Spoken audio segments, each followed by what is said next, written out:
இப்போ நம்ம பார்க்க போறது தங்கிலீஷ். தங்கிலீஷ்னா தமிழ், இங்கிலீஷ், ஹிந்தி மாதிரி அது ஒரு லாங்குவேஜ்.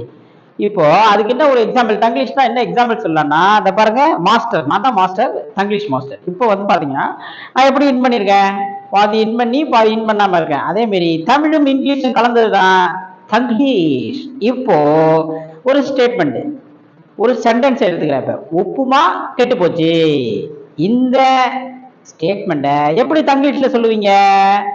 உப்புமா, உப்புக்கு இங்கிலீஷ்ல சால்ட்டு, சால்ட்மா. கெட்டு போச்சு, கெட்டுக்கு இங்கிலீஷ்ல பேடு. ஸோ சால்ட்மா பேடு, போச்சுக்கு இங்கிலீஷ்ல போக்கு கோச்சு. ஸோ சால்ட்மா பேடு கோச்சு, அதுதான் தங்கிலீஷ்ல உப்புமா கெட்டு போச்சுக்கு மீனிங்.